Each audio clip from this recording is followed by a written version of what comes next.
All right, welcome to my FX Buddies, the podcast. And I say podcast because there's video content, there's a blog, and the blog is at myfxbuddies.blogspot.com. Okay, so rss.com is tripping. I don't know, there's some kind of technical issue and it won't let me upload. And they're working on it to see what the deal is. And so what I did was upload the video directly to YouTube, which I don't normally like to do that for reasons I don't need to say. But so hopefully they'll fix it. So there isn't a transcript. There's the YouTube one, but it's not good. And but anyway, so that is yeah, I don't know. It's out of my control. But anyway, okay, but so the blog, like as usual, will have the articles and the video, and wherever you're watching or listening to this, in the description or more or details box, the link to the blog is there. All right. So let's get into it. Some interesting things here. Okay, and so I'm not going in any special order. Oh boy. Oh, I really messed that up, didn't I? Look at that. I'm gonna have to fix that. The beginning. Well, anyway, so the title, and look, these links are dead over here. Huh. Anyway, okay. So the title of this is the beginning of the beginning of drying up liquidity from the hands of the Iraqis, the destruction of surplus currency and deposit in banks are the highest historically. Yeah, I did something there. So that's repeating, and I'll fix this. So if you're watching the video, you'll see it looks like it's repeating the title over and over. Okay. So here, okay, it becomes clear that the currency printed or issued in Iraq until February 2024 is the lowest in 8 months. But that is not a surprise, right? Because we know they're trying to get the 3-0 notes off the street and they want cashless, period, right? Which isn't going to happen. I'm believing that. So, the next thing, well, the main reason, and I apologize, I'm not sure why this is all jacked up like this. It's repeating again. We'll continue in one direction. So, there's a group of people who've been in Dinarland for a long time, and they have always maintained that the RV wouldn't happen until X amount of the physical dinar were off the streets.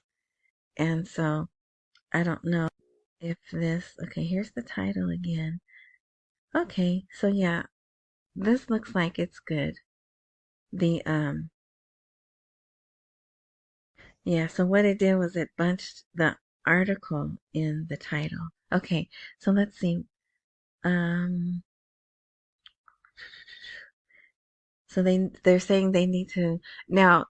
What also I thought was interesting last week, or maybe 2 weeks ago now, there were some people complaining. Oh yeah, and if you listen to yesterday's or the day before the last post, there was a minister, one of the House of Representatives was saying the ministries are cash poor. They don't even have cash to buy tea. Remember that? And a week ago, there were people, what's his name? Atwani or something like that. He wanted the Minister of Finance and someone else to come before them to be questioned. And even the CBI governor has said, no, there's no liquidity crisis. But apparently there is, but it's planned, right? If you read this article, it seems to be a plan to get, but so recently trends and numbers indicate that a reverse process has begun to take place in Iraq, which consists of reducing cash and getting rid of surplus printed money without printing new money in front of it and increasing banks' possession of this liquidity instead of leaving it in the hands of the street and citizens, where it can be said that the government and banking sector, because they're the ones that are corrupt, right? And finance in general in Iraq begin to nibble the existing liquidity and dry it out from the hands of the people. All right, then there was something else. But, and so they destroy old notes, right? Just like we do here. And here's the last sentence paragraph of this article. The expected effects of this trend are not known, but specialists believe that the data will continue in one direction, which is to reduce printed cash and liquidity, and the banks attempt to hold on to liquidity and not leave it in the hands of citizens. And all of these indicators will ultimately lead to reducing inflation and reducing the enormous purchasing power of groups. And then it says Great Iraqi. So that's kind of a bad translation. But I don't like what it says about purchasing power. We want them to have increased purchasing power, right? Not reducing. But it could be a bad translation also. But I just thought this was a very interesting article because there's people who have said they need to decrease the amount of 30 notes on the street. So, all right, here, this, we can skip this one. I just thought it was interesting. The financial advisor to the prime minister, what's his name? Yes, Mohammed Saleh. See, he actually has, I don't know how to say that name. Mohammed Saleh confirmed today, Wednesday, so yesterday, that the World Bank plays a positive and supportive role for the Iraqi economy, and its team in Baghdad represents the advisory arm for the government program. So see, the World Bank is always there. They're always there. I believe the IMF is always there. The World Bank is always there. So now here, this gets interesting. He starts talking about older, after years of wars and conflicts that affected the country's infrastructure since the 1980s, and Iraq's severance and isolation from the world and multilateral international organizations, the bank contributed by taking its active role after 2003. That's when we got there, right? Especially in managing a number of development financing funds for the benefit of the country's economy. So here he's talking about the DFI funds, the funds that seemingly have just been moved out of that original account to another account. Oh shoot, I meant to pull up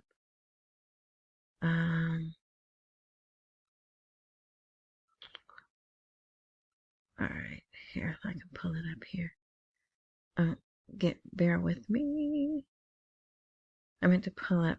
So in a minute I'm gonna show you something.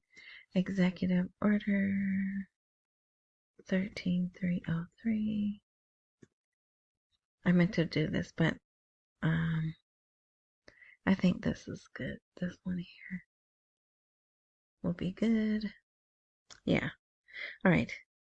If you haven't read Executive Order 13303, Protecting the Development Fund for Iraq and Certain Other Property in which Iraq has an interest.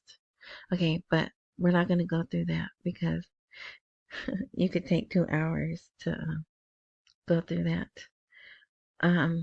Ooh. Okay, so now here's the next paragraph.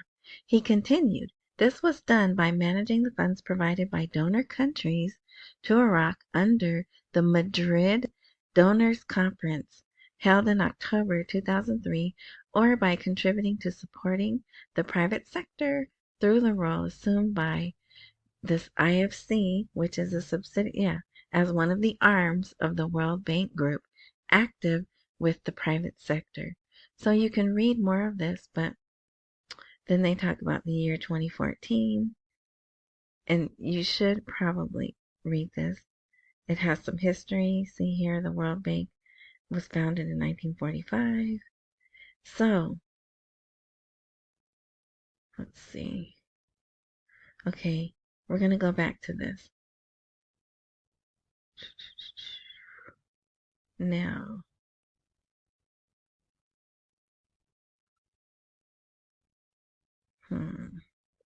uh-oh. Don't tell me I didn't put the... Oh my gosh. It's here. It's here. I know it's here. Here we go. I have more on dissolving the DFI fund, I think.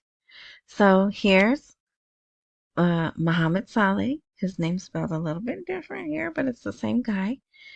Advisor, right? Iraq is within the safe range countries in terms of paying foreign debts. Okay, so today, Thursday, Mohammed Saleh revealed the reasons for reducing annual allocations to pay off foreign debts, while noting that Iraq is among the countries in the safe range in terms of debt repayment. Saleh said to the news, according to international standards, in calculating the ability of the national economy to bear the burden of external debt, Iraq is among the group of countries in the safe range in terms of global standard for the ratio of the external debt stock, indicating the gross domestic product. According to estimates, it does not exceed 20%, while the global measure of the debt to GDP ratio allows up to 60%. So whatever that is, right? The range is 60% and they're at 20%.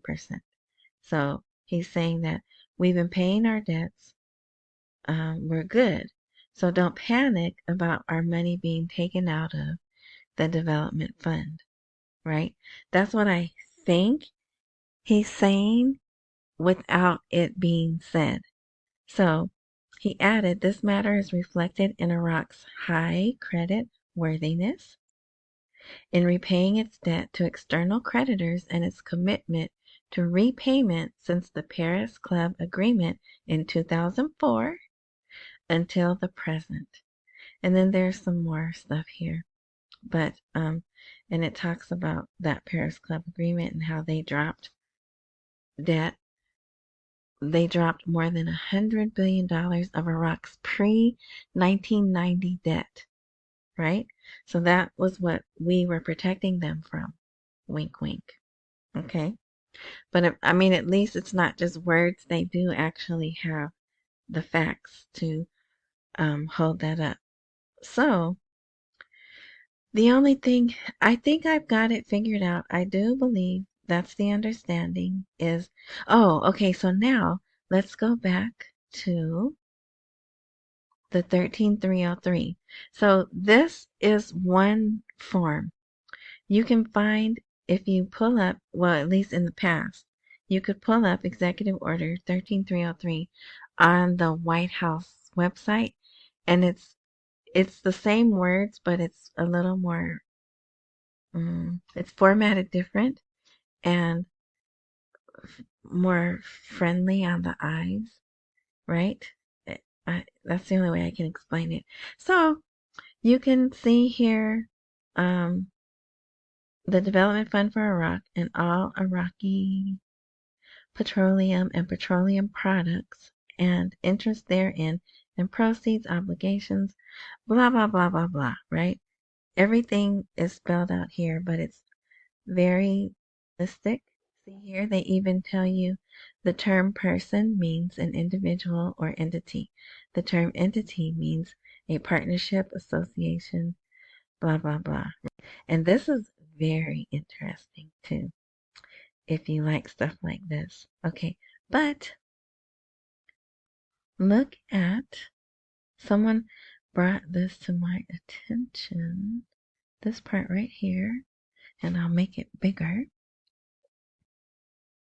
And this was written, well, the credit has been given to George W. Bush. So, in addition, by my memorandum to the Secretary of State and Secretary of Commerce of May 7th, 2003, Presidential Determination 2003, is this the date? 2003 through 2023? Or is this just a number like 203-23, right? If these words right here are referring you to another document, which is 2003-23. Because you would think if it was the date, they would have put 2003 to 2023, right? But I don't know. It's just very interesting. So the day this went into effect was May 22nd of 2003. So the next thing that I'll be looking for, and I'll put a link, I'll put a link to this document on the blog if you want to go read it. But like I said, you could pull it up. It's just 2 pages here, but if you find it on the whitehouse.gov, whatever, it'll be 4 pages. But that's because the words are going to be bigger. It's going to be spaced better, right? But I'll put a link to that if you want to read that. And it's a historical document, but you know. All right. So I think it's a good thing. And there's one person I would so love to speak with, but I don't have his number, but I did reach out to him in the only way that I know how to reach out to him. And he's been in this longer than me, and he's way more intelligent than I am. And I wanted to get his feedback to see if what I'm thinking is correct. But if we're still here waiting, which I believe we will, May 22nd of this year, 2024, and if they do not expand 13303, not expand, what is it? Extend 13303, then that's done, and they have moved on. We have moved Iraq to the next stage by giving them, we're not giving them access to their money, but something has changed. Because as long as it has to go through the Federal Reserve, they don't have direct access, right? We're still controlling their money. Okay, so don't panic. I do think that's a major thing. And I know there's another guru out there, or I'm not going to say, I don't say guru, but you know who he is. He did a video. All right, so that is that. Okay, we're at 18 minutes. So let's see. All right, what else? There was something else. I went through that. The budget schedule and the presidency of parliament, which we don't care about, will be decided after Eid al-Fitr. So, who is saying this? Yahya. This is, I like that name. And this is a pretty popular name over there. The one of the higher ups in the military, his name is Yahya. But anyway, so this is a representative of the Progress Party. He's saying that. Now, does he have authority to say that? I don't know. But he put it out. Someone interviewed him, and he's like, yeah, we're talking about it. And we have some understanding. but we're not gonna get consensus until after the Eid al-Fitr holiday, which is either the 9th or 10th through the 12th or the 13th, right? Depending on when they see the moon at the axis, blah, blah, blah. Uh, but yeah, so April 15th, I think, is not, well, they probably still won't have it done by then either. And then that's when Sudani is supposedly coming here. And the reason I say supposedly, so remember if you watched the last vlog, I showed you the letter from the senators, and that was in Iraq's news. But here we have, if you're familiar with this publication, The Hill, they have an article in it. This was as of April 2nd.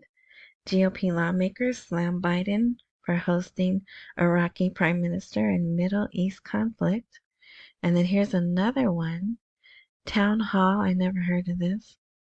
Unfathomable. Senators blast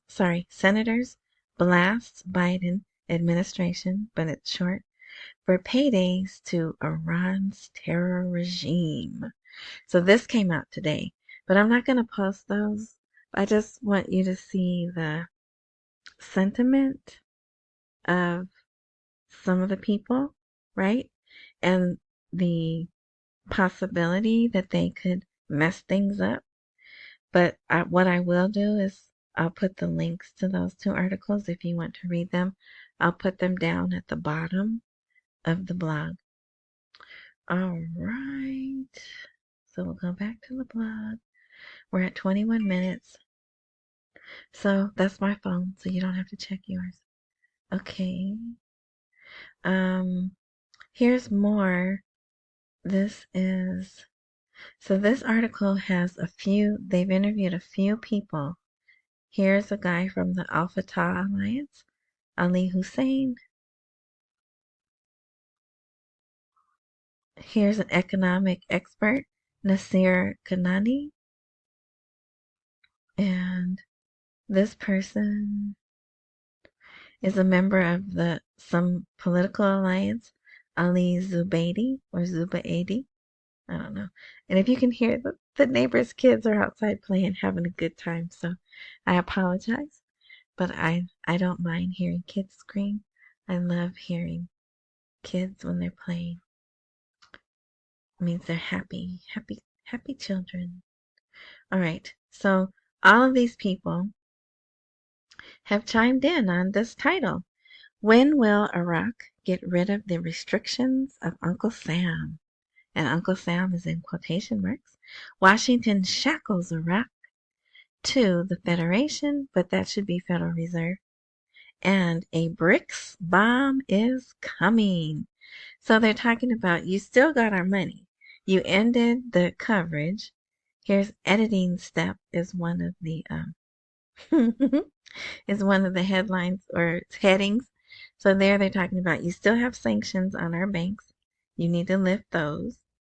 Entering into the Shanghai system and other global organizations will be the first stage of liberation from the dollar.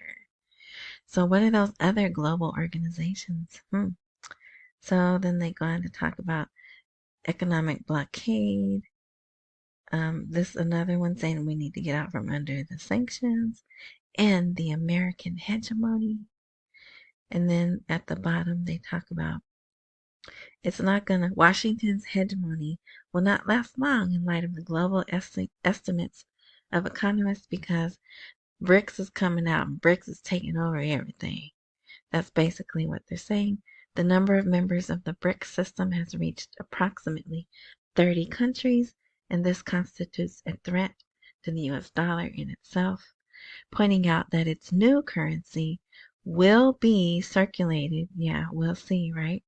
Will be circulated in all these countries that constitute a large part of the global economy. So that's some of the sentiment that is going around in Iraq, right? And let's see. Oh yeah, I think I told you about this. This challenges of visiting Washington. Sudani faces pressure from an American Kurdish lobby. So you could read that if you like, but it's basically the same. How dare you invite him here? And he's still smuggling money to Iran. Now here, this is interesting. That's not how I feel personally. Right? I don't get involved.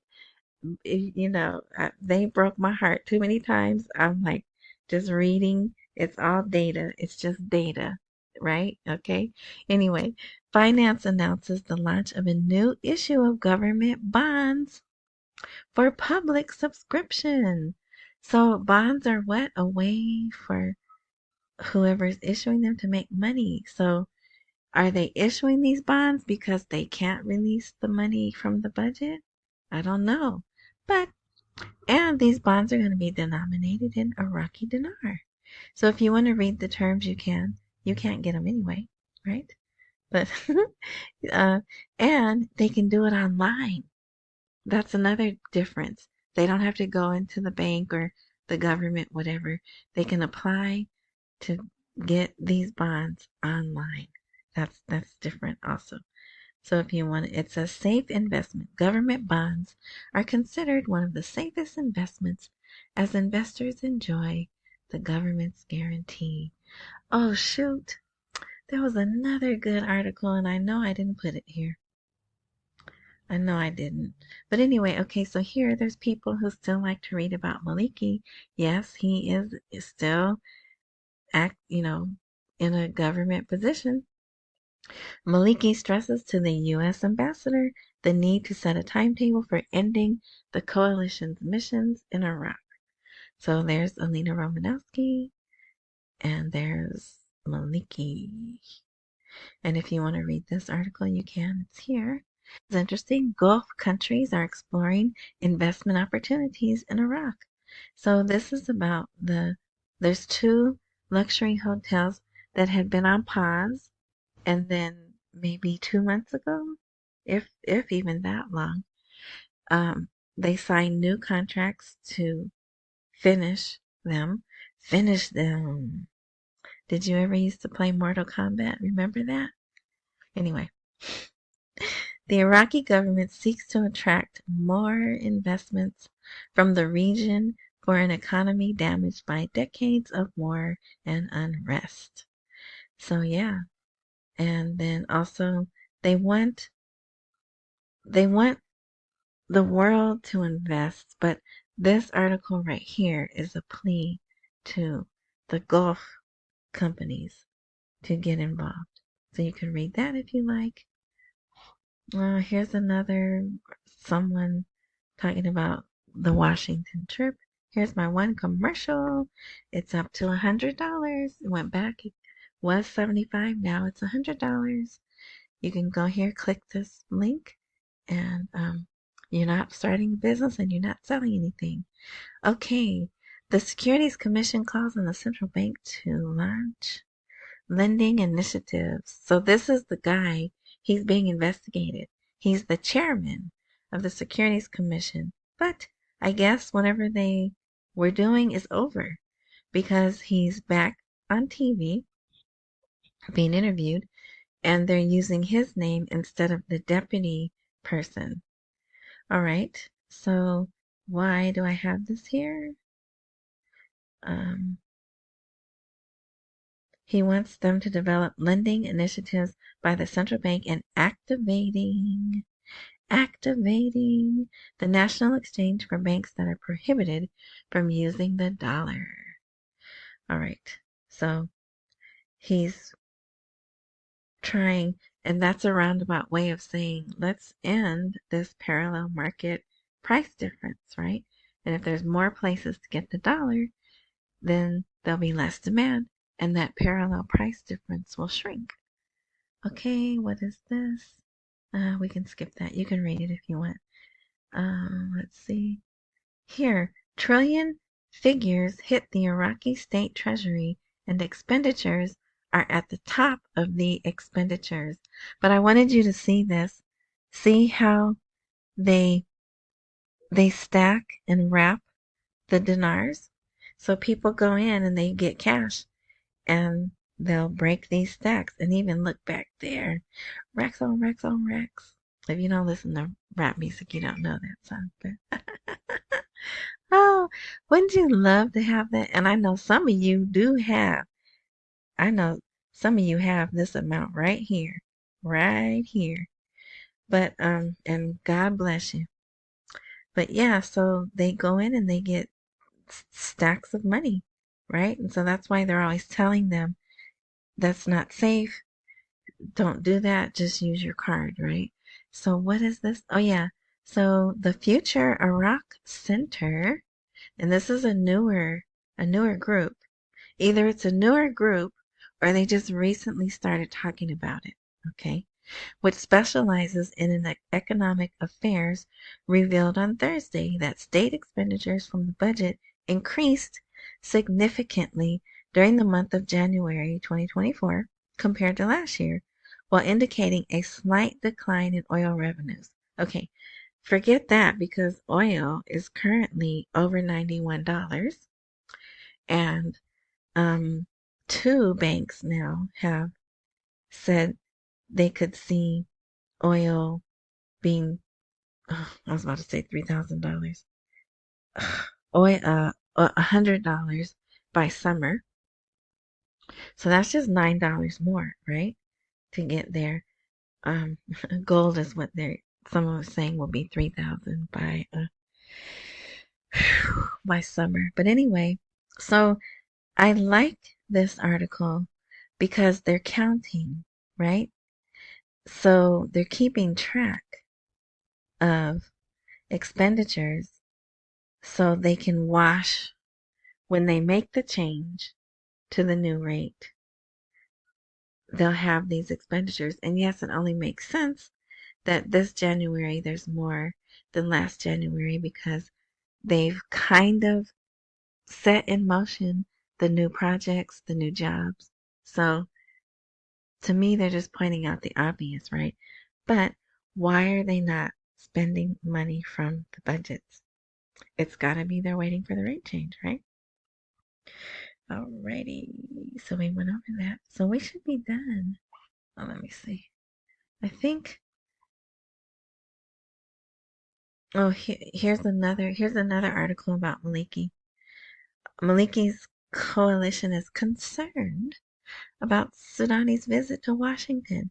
Is it a trap to tie him up with files? Yeah, like they don't care about Sudani. They probably want him to fall into a trap. But anyway, so yeah, that's that. And you could read this. This is basically the same thing. Sudani informs the framework of his reason for his visit to Washington. And I'm like, if I was Sudani, I wouldn't even be talking to them. But that's me. Okay, this is it. Look at this. Okay, let's see. I can't bring that up. Yesterday, in just regular news, there was an article from Technopedia. Oh, I do have it, but I can't. Shoot. Okay. So if you go to the blog, here's the link to the original article. So the original article was just another one of those top 10 strongest currencies in the world, right? But look what Iraq did. So in their news, to their citizens, they reprinted this article. Well, some parts of the article. Listen to how the title reads. Topped by the Kuwaiti dinar, Iraq is among the strongest currencies in the world. Now, why would they do that? Why would they lie to their citizens like that? Because I don't think they are. I don't think they are. But also, the strength of a currency is determined based on various factors, including interest rate differences in terms of trade. So they've been working on their trade, right? And then it also, yeah, so here, Techopedia website. So when you click this link here, you'll see the original article. And I apologize, that website is full of ads, but I didn't want to take the time to copy and paste. But if you want, you could go there and you'll see it, right? So there's the classification they used was the importance of various economic indicators and geopolitical tensions in determining the currency exchange rate. Currency strength is the relative purchasing power of currency compared to, okay, blah, blah, blah. Below are the 10 strongest currencies in the world based on data from March 27th, 2024. Now that is pretty recent. Usually these articles will be the year before or the quarter before, right? But this is just, what, a week ago? So yeah, so I think I could blow this up. Here's the list. Oh, it's too blurry though. Sorry. But if you pull it up on the link, the original link, it won't be blurry like that. And you'll be able to see Iraq is not on that list at all. But they put in their news that Iraq's currency is among the strongest in the world. And technically it is, right? And when they do finally revalue, it will be. So I thought that was funny and I wanted to share that with you. All this stuff is so boring. Plus it's little looks into, we hear that they're telling the people they're going to have a strong currency, right? And then you see something like that, and it's obvious that they are telling their people that. All right, so that's it. I went a little long. I was trying to keep it 30 minutes, but good things are going on. Good things are going on. So thank you for listening. I hope this is helpful. Again, I really do think that them shutting down the DFI fund is major, but doesn't seem they want too much attention being brought to it. I think it's major and it's good. And yeah, so thanks for watching, or listening. But what is it? Today's Thursday, April 4th. So this will be uploaded. Hopefully, RSS.com fixes whatever's wrong. If not, I'll have to put it on YouTube. And so it won't be on Spotify or those other ones that RSS.com sends it to. I think it's RSS.com. I don't know, whatever. But anyway, thank you. Accumulate while we wait for the rate to appreciate. Don't miss any meals and pay all your bills. Enjoy the rest of your morning, night, noon, whatever time frame you're enjoying this content. And and if there's a join or follow or subscribe or whatever button there, click that. And if technology works like it's supposed to, then you'll be notified when I do update, because I do not update regularly. All right, until next time.